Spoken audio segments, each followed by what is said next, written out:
Fikih ni maknanya kefahaman. Itu ya hukum fikih ni. Selagi manusia ada dekat bumi, hukum fikih ni dia bercabang. Bercabang. Ini hukum fikih.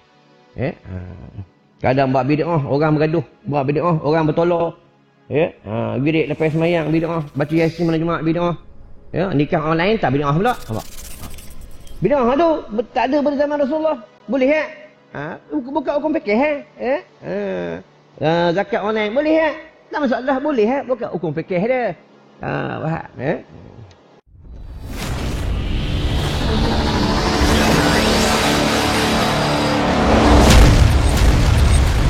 Assalamualaikum warahmatullahi wabarakatuh. Ummul Kitab Al-Fatihah. Alhamdulillah.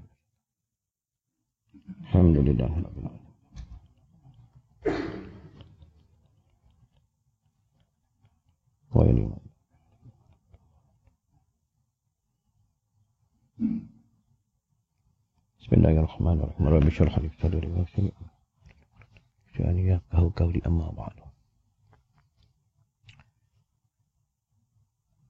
Bismillahirrahmanirrahim. Allahumma arihni raihatal jannah wa anta anni radin. Itu ya Allah, ciumkanlah hidungku. Ini akan bau-bau wangi syurga sedangkan engkau redha daripadaku. Lepas tu tentang wangi-wangi kat dunia ni, kalau orang bagi minyak wangi, kalau orang sapu minyak wangi jangan tolak. Siapa tolak dia rugi. Sebab di antara dalam baju Rasulullah yang 3 benda yang tak pernah tak ada dalam baju Rasulullah, iaitu minyak wangi, kayu sugi dan sikat. Kena ada sunnah. Sunnah Rasulullah ni banyak. Kadang orang tanya, Ustaz, apa hukum kita semayang jarak-jarak? Apa hukum belajar jarak-jarak? Ikut sunnah ni tak ada tak ada sunnah dia. Tapi kalau buka hukum fikih maka dibenarkan sebab di dalam darurat. Ni hukum fikih dia. Lepas tu kita perlu belajar ilmu fikih, perlu belajar ilmu tauhid, perlu belajar ilmu tasawuf. Ni sebab itu kalau kita jangan bergaduh buat hukum. Benar kata Rasulullah, bila akhir zaman dunia hampir dekat kiamat, akan berlakunya nanti umatku semayangnya macam ni. Akan berlakunya rumah Allah itu dia banyak rumah Allah tetapi penghuninya tak ada. Itulah. Sebab Rasulullah ni dia kasyaf. Rasulullah ni dia sidik, dia bukan kazib. Tuan-tuan. Kadang masa PKP dulu belum ada kelonggaran. Orang marah rumah Allah, masjid kena kunci, orang marah. Bila dah buka, tak datang pun. Yang marah ni tak datang. Dia yang marah ni jenis datang masjid. Aku ngajar sebelum PKP, dah nak habis PKP pun orang ni juga. Mana ada orang lain. Tapi kita banyak berdoa dengan Allah agar mereka mendapat hidayah daripada Allah. Jangan putus berdoa. Ud'uni astajib lakum, minta dengan Allah. Sama juga dalam rumah tangga, kalau ada isteri suka marah-marah, bini tuan-tuan marah, bini aku marah, tak kira siapa bini siapa pun, suami banyak sabar. Innallaha ma'as sabirin. Kena banyak sabar. Sebab penduduk syurga ni orang-orang yang sabar, orang yang bertakwa kepada Allah Subhanahu wa taala. Ini betul-betul muka dalam kitab Duratun Nasihin. Ini kisah ni, hadis ni Nabi sendiri baca. Tak sudah ada Imam Muslim. Ini berlaku pada zaman Aulia, iaitu seorang pemuda. Dia sudah membunuh 99 orang. Bunuh orang. Tuan-tuan ada bunuh orang? Ada. Dia nak depok kat boleh. Dia bunuh 99 orang. Bunuh orang. Maka dia jumpa seorang macam ulama zaman dulu, ustaz lah. Ustaz lah pada kita ustaz lah. Dia tanya dengan ustaz ni, adakah Allah ampunkan dosa aku? Aku dah bunuh 99 orang. Ustaz ni kata, Allah tak ampunkan dosa kau. Tempat kau dalam neraka. Alang-alang aku dah bunuh 99 orang, aku cukup kalau 100, dia bunuh ustaz tu. Lepas itu dia rasa gelisah, tak tenteram juga. Dia jumpa lagi seorang ustaz. Jumpa, kata dia tanya dengan ustaz tu, Ustaz, wahai orang soleh, adakah Allah ampunkan dosa aku dah bunuh 100 orang? Kata orang soleh, kata ulama ni, Allah Maha Pengampun. Allah akan ampunkan dosa engkau. Tapi dengan syarat, engkau kena taubatan nasuha, engkau kena pergi satu kampung. Kampung ni semua orang soleh. Tuan-tuan, tengok akhir zaman. Tengok rata-rata orang banyak buat dosa maksiat. Rata-rata banyak orang jahat. Tuan-tuan. Itu yang dalam perjalanan dia nak sampai kampung orang soleh, maka dia diambil nyawanya oleh Allah Subhanahu Wa Taala. Mati tuan-tuan. Mati dia. Bila dia mati, datanglah malaikat azab, datanglah malaikat rahmat. Malaikat azab kata, dia ni untuk aku nak masuk bawa pergi ke neraka. Malaikat rahmat kata tak, dia untuk dalam syurga. Maka dah turunlah satu malaikat, kata malaikat jangan gaduh. Kata orang Perak kata jangan bertolak. Kira ke tapak kaki dia? Kira. Kira. Lagi 2-3 langkah nak sampai kampung orang soleh. Maka kata Allah, ya, masukkan dia ke dalam syurga tu. Ni kalau biar orang nak bertaubat kepada Allah. Jadi tuan-tuan, dalam kitab ni ada, kita tak jumpa lagi, tak selok ni.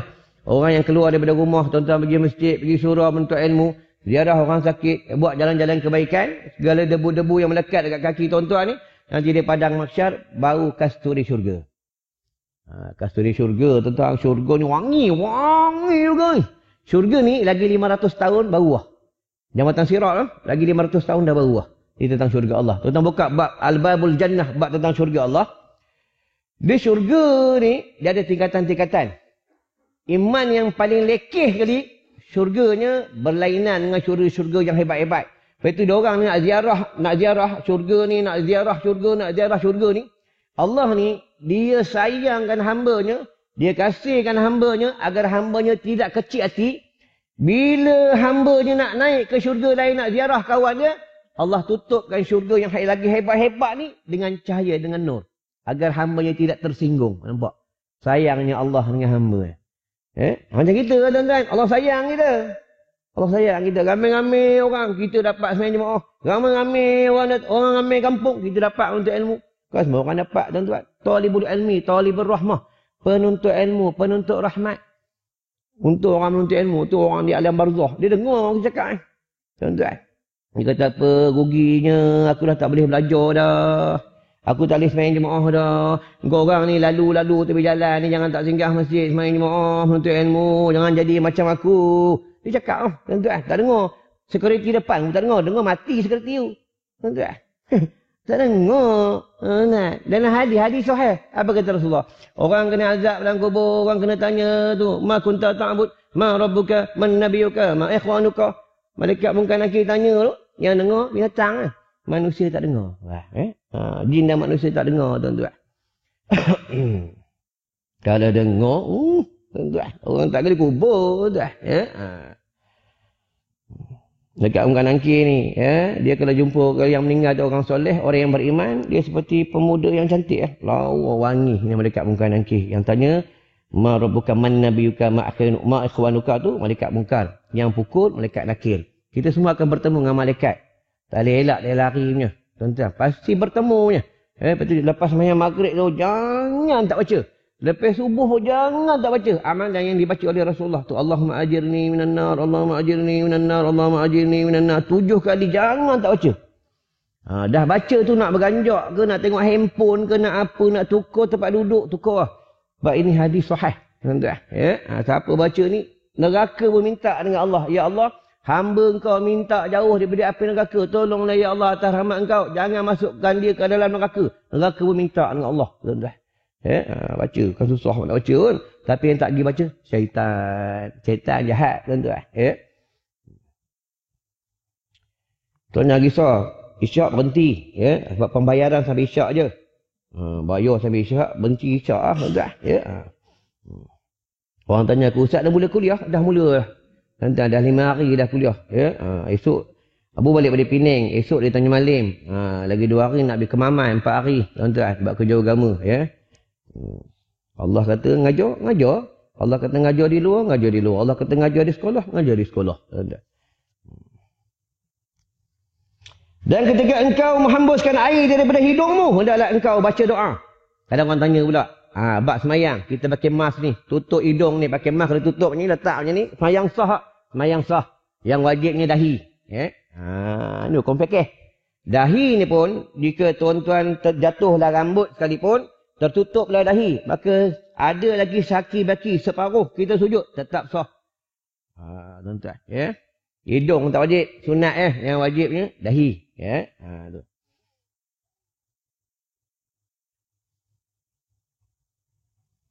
Jangan gaduh hukum fikih. Lepas tu tuan-tuan buka hukum fikih, faqab hal fikih. Rujuk pengurusi. Pengurusi ke nazir, mahir kan orang hebat. Masjid ni, tuan-tuan. Fikih ni maknanya kefahaman. Itu yang hukum fikih ni, selagi manusia ada dekat bumi, hukum fikih ni dia bercabang. Bercabang. Ini hukum fikih. Kadang buat bid'ah, orang bergaduh. Buat bid'ah, orang bertolak. Girik lepas semayang, bid'ah. Baca Yasin malam Jumaat, bid'ah. Nikah online tak bid'ah pula. Bidah tu tak ada pada zaman Rasulullah. Boleh tak? Buka hukum fikih zakat online boleh tak? Tak masalah, boleh tak? Buka hukum fikih dia. Faham Baca Yasin kata bidah, mana ada bidah? Kita buka dalam tafsir Ibnu Katsir. Tafsir Ibnu Katsir ni apa kata Rasulullah? Hendaklah kamu baca Yasin baca Yasin di malam hari. Dalam tafsir Ibnu Katsir, sesiapa yang baca Yasin di malam hari maka Allah akan ampunkan dosanya. Dalam tafsir Ibnu Katsir, tuan-tuan. Kalau kita baca malam Jumaat, boleh tak? Boleh. Malam Sabtu, boleh. Malam Ahad, boleh. Tak masalah. Siapa buat ni sebenarnya malam Jumaat? Tuan-tuan, ulama buat. Apa tujuannya? Supaya umat Islam berhimpun pada malam Jumaat. Tu tujuan dia. Ya? Sebenarnya aula yang terbaik pada malam Jumaat surah Al-Kahfi. Kalau baca surah Al-Kahfi panjang sangat. Nanti imam baca dengan tok siak pun lari. Bukan tok siak sini. Tok siak mudah terasa nun kat Filipina sana. Kalau tok siak di Masjid Al-Majaya bagus tuan-tuan. Aku sampai dia pasti tunggu depan pintu. Kadang dia tunggu depan gate. Dia tunggu sampai aku datang. Aku sampai dia tahan kereta, dia terus keluar envelope bagi. Nama Ustaz. Kenapa ni? Ustaz kami bagi dulu, jadi bila dah bagi, Ustaz tak balik lah. Dia bagi duit minyak bagi 600, tuan-tuan. Sini 300 tuan-tuan.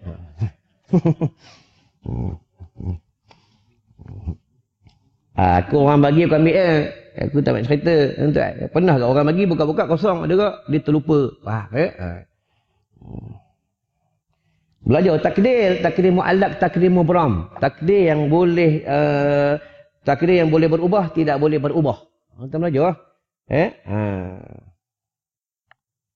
Betul kalau orang maki kita, orang hina kita, orang marah kita, orang macam-macam lah, orang fitnah ke apa mengumpat, dan tanya marah. Itu tandanya Allah nak pilih kita dan Allah nak bagi kita pahala free. Sebut je Alhamdulillah. Sebut je subhanallah. Tuan-tuan. Orang tu buat haji, buat umrah, kita dapat ke? Tapi syarat kena redha. Jangan marah, tuan-tuan. Sebabkan negeri akhirat. Contoh aku buat salah dengan dia dekat dunia ni buat salah. Bila aku buat salah dengan dia kat negeri akhirat bukan untuk minta maaf. Dekat negeri akhirat bukan untuk beristighfar, sembahyang taubat, sembahyang tasbih, tak ada. Dekat negeri akhirat orang yang buat salah, orang ni buat salah dengan aku, maka segala aku punya dosa bagi kat dia. Macam tu, tuan-tuan. Segala pahala dia bagi aku. Macam tu. Kalau dia tak ada pahala, ada jahat je. Aku punya dosa dia bagi kat dia. Itu kaedah di padang mahsyar. Tu dan di padang mahsyar tu buka kita alam barzakh, dan kitab ni alam akhirat. Dalam kitab tu dalam hadis pun menyebutkan dia Imam Bukhari, Allah panggil ya abdi, ya abdi, ya abdi. Ya abdi ni wahai hamba-ku, wahai hamba-ku. Allah panggil, tuan-tuan. Pandai sikit cakap Arab, tuan-tuan. Belajar cakap Arab sikit. Kat rumah cakap Arab lah. Jadi ini ente, unte, kude. Itu je tu. Belajar cakap Arab sikit. Tu orang dulu, ulama-ulama, kitab dengan bahasa Arab. Kami di pondok belajar kitab tak berbaris. Tengok peningkatan pelajar. Bila pelajar ni, dia boleh tak berbaris. Kita bagi tak berbaris. Nanti dah naik lagi. Dia mula-mula kitab berbaris. Naik lagi, tidak berbaris. Itulah. Ulama bijak. Dulu kitab Jawi, kitab Arab dijawikan, sekarang dirumikan. Sebab kami orang tak boleh baca Jawi, tuan-tuan.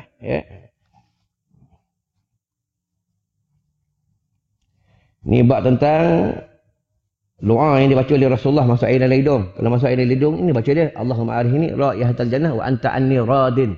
Masuk embuih. Masuk embuih. Macam tu. Berwuduk jangan bercakap. Bila bercakap makruh. Pahala tak ada lah. Bila makruh tak ada lah. Kalau belajar hukum fikih jika solat memang bab solat imam makmum disuruh rapatkan saf. Bila direnggangkan saf maka makruh. Buka hukum fikih furu'. Furu' ni cabang dia. Mani'ul asbab. Mani' ni tegahan. Tegahan bagi bersebab. Ke atas darurah dia menjarangkan saf sebab nak mengelakkan daripada virus. Maka walaupun asalnya makruh, dia akan mendapat pahala juga. Sebab atas darurahnya dia solat berjemaah, dia innamal a'malu binniyat. Ini hukum fikih, tuan-tuan.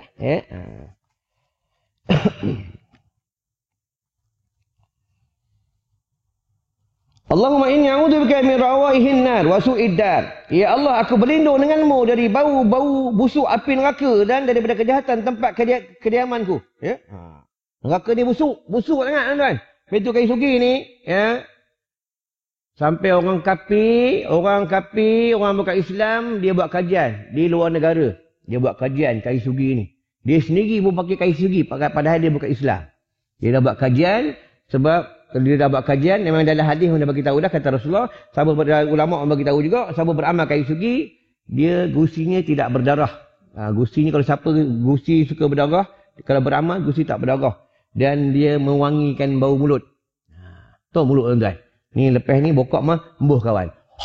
Mati kawan. Amal kayu sugi, amal kayu dalam dia ada ubat. Ada seorang sahabat di Kuala Lumpur, ni geng motor besar. Dia dulu ada kena sihir. Badan dia gatal-gatal. Dia rujuk dengan seorang ustaz, dengan orang soleh, dengan ulama. Kata ustaz ni, engkau ambil kayu sugi, engkau basahkan kayu sugi, engkau sapu di tempat badan kau baca selawat. Dia sapu tuan-tuan. Allah angkat penyakit ni kelebihan kayu sugi. Ya, dalam kitab Risalah Tauhid pun bagi tahu juga, siapa beramal kayu sugi, istiqamah bersugi, matinya boleh sebut La ilaha illallah. Siapa beramal kayu sugi, menuntut ilmu, dicerdikkan akalnya, dia diberikan ilmu faham. Tadi solat maghrib, bersugi. 1 rakaat, dia bagi 70 pahala digandakan. Tuan-tuan. Ya? Amallah, carilah kayu sugi, tuan-tuan. Ya? Kalau pergi jamban, tutup. Boleh buat apa? Kadang, ada jamban yang buka, dia punya pintu rosak. Ini boleh buat selap pintu, kunci. Ini pengalaman aku, tuan-tuan. Ya? Aku sentiasa ada kayu sugi. Kadang jamban mesti ada yang rosak, senang ya. Tuan-tuan. Ya? Kalau tak ada kayu sugi, ya? Jenuh tahan kaki. Tuan-tuan. Aku dah ceramah 9 tahun, tuan-tuan. Macam-macam masjid aku pergi. Ya? Masjid sini bagus, bersih masjid dia. Tandas pun bersih. Ya? Laman pun bersih. Ya? Kalau tuan-tuan nampak sampah, jangan tunggu tak siap. Ambil putih. Ni ada sebiji, ambil masuk dalam baju. 1 gunung Uhud, pahala dia. Senang nak buat pahala, senang. Senang buat pahala. Jumpa orang senyum. Jumpa orang bagi salam. Sekali bagi salam. Assalamualaikum. Pahalanya seperti 100 mati syahid.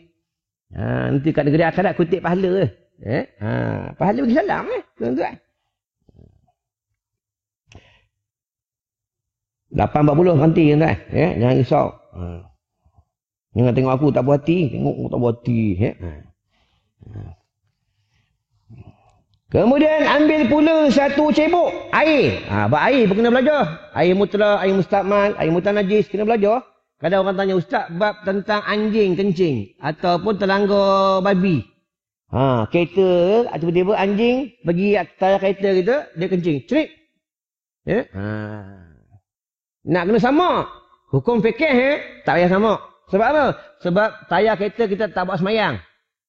Kalau tayar kereta tu buat semayang, baguslah sama. Tuan-tuan. Ya? Kereta ni buat semayang. Tuan-tuan, dia berjalan, dia pusing. Ya? Bila dia pancut basuh kedai kereta, bersih ya. Tapi segi hukumnya masih lagi dia najis mukhalatah. Tapi segi najis berpindah tak? Dia tidak berpindah. Bukan hukum fikih, bukan kitab Majmu' Syarh Mahadzab. Dalam kitab Furu'il Masail pun ada daripada Syekh Daud Al-Fatani. Ya. Sebab tempat tu kita tak basah tak? Ada orang sembahyang atas tayar? Ada. Mana ada? Ya. Kalau basah boleh tak? Boleh. Ada masalah. Ya.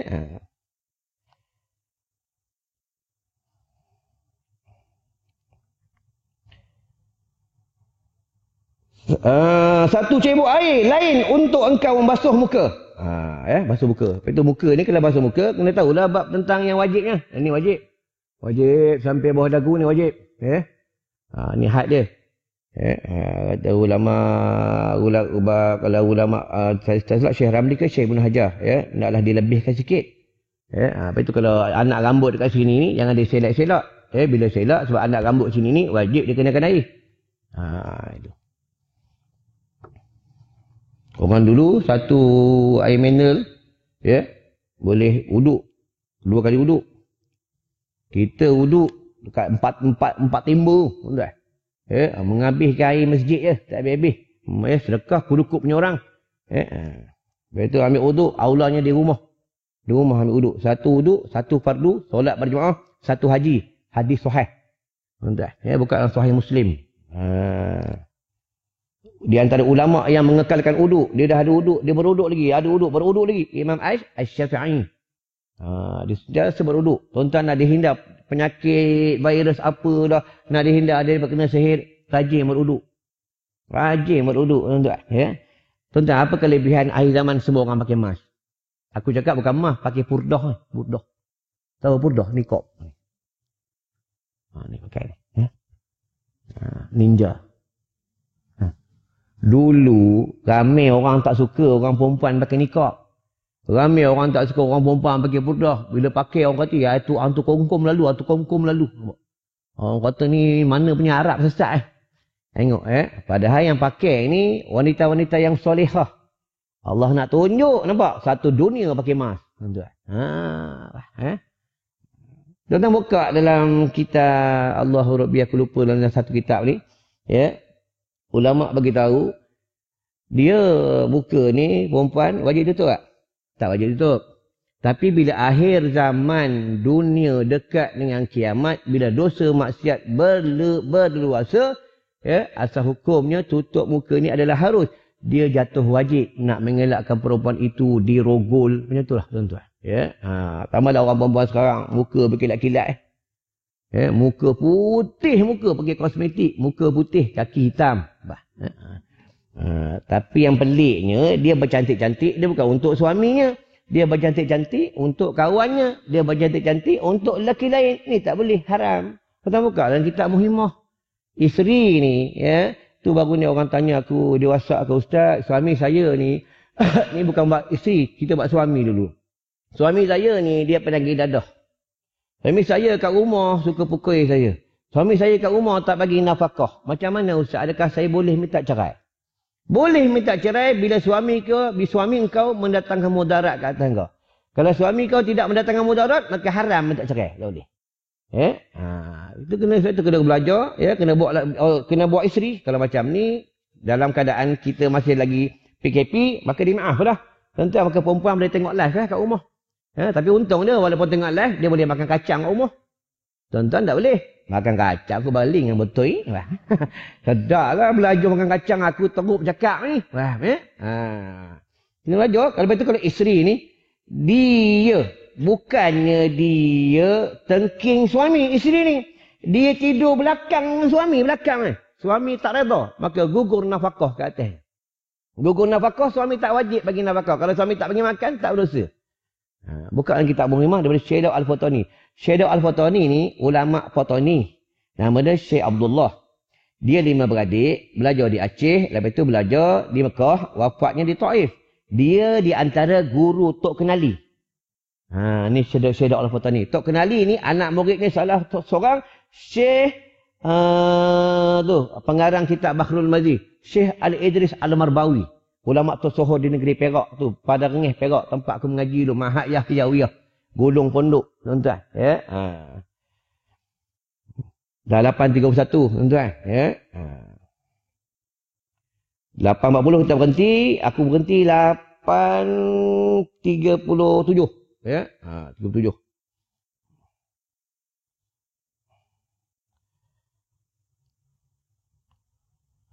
Engkau basuh muka, maka basuhlah mukamu mulai dari tempat mula mendatar. Mula mendatar? Lepas tu orang ambil uduk ni, apa tujuan ambil uduk? Tujuan ambil uduk ni untuk membuang sifat sombong. Tu ambil uduk. Kentut di punggung. Kenapa tak ambil uduk basuh punggung? Basuh muka juga. Sebab bermulanya sombong daripada muka. Ni tuan-tuan. Ambil uduk. Ni dah basuh muka. Gugur dosa-dosa muka ni gugur. Tu yang ambil air masuk dalam hidung. Allahumma arihni ra'ihatal jannah wa anta anni radin. Untuk membuang dosa hidung. Kita menghidup perempuan-perempuan yang haram. Ada orang tanya ustaz. Jadi ustaz yang susah. Banyak orang tanya baru kau dah hakam. Tapi jika orang ni tak tahu. Dia mengubah hukum Allah. Maka tak boleh. Berdosa besar. Semua berpandu kepada hukum. Orang tanya, ustaz apa hukum berlakon? Hukum berlakon, asal hukum dia harus. Dia tak haram. Ya, dia tak haram, boleh. Anak perempuan anak tuan-tuan jadi artis, ya asal hukum dia harus. Tapi seboleh-boleh janganlah anak kita jadi artis. Ulama tak bagi. Ini ubat tasawuf. Kalau hukum fikihnya asal hukum dia harus. Dia akan jatuh haram apabila isteri orang berpeluk dengan suami orang. Anak dara orang berpeluk dengan lelaki yang haram. Tak boleh. Macam mana hasilnya? Hasilnya haram. Bila haram, buat haji tak sah. Okay. Buka dalam kitab Tauhid, buka dalam kitab-kitab tua, dalam kitab-kitab kuning, rujuk dengan ulama. Nak berlakon boleh. Boleh berlakon tak masalah. Tapi jangan peluk bini orang. Jangan peluk lah. Jangan peluk. Seronok lah peluk bini orang. Kalau macam tu aku benak. Tapi tak boleh. Nabi tak bagi. Ulama tak bagi. Sama kerja 7-Eleven. Kerja 7-Eleven tengok dalam tu ada. Tengok. Dia ada pegang arak. Dia ada jual arak di cashier. Haram. Tengok dia punya kaedah. Kadang orang kerja tengok di Ion ke, di Econsip tengok dia bahagian mana. Kalau dia bahagian yang menguruskan ayam saja ke, dia punya hasil tak haram. Kalau dia menguruskan arak, angkat arak, jual arak, angkat arak letak cashier, dia pula selalunya terbabit cashier. Ni hukum fikih. Sebab dah jelas, dah nampak, dah jelas. Ni hukum fikih. Tengok baru ni di Genting Highland, geng-geng motor besar, motor kecil tak boleh naik. Elok tak naik. Allah sayang lah. Sebab atas tu tempat judi. Jangan mengamuk lah geng motor. Itu tanda Allah sayang lah. Tuan-tuan. Wallahualam. Cukup lah. Lagi 6 minit. Cukup lah. Lama. Tengah-tengah seronok berhenti. Seronok. InsyaAllah tuan-tuan ada rezeki panjang umur kita jumpa lagi. Macam biasa. Aku dah buat madu lepas. Ni buat mata ruqyah ni, tuan-tuan selalu titik kat mata. Tuan-tuan tengok aku umur dah 50 lah. Dah 50 dah tua dah tuan-tuan. Dah tua dah. Titik ni sebab dia air zam-zam. Dah dia baca surah Al-Fatihah 1000 kali dan dah dimasukkan ubat antibiotik. Baru ni ada seorang hamba Allah, isteri dia mengandung. Mengandung dekat rumah dia tak bercakap. Dia menangis. Saya tanya kenapa ni? Tapi dia cakap juga, dia beritahu saya takut. Kenapa? Saya selimut, bang, dalam selimut ada orang. Bukan suami, jin. Jin dia cakap. Oi, tak takut ke? Jin cakap menangis. Datang rumah aku kata tak payah jumpa aku, jumpa lah ustaz lain.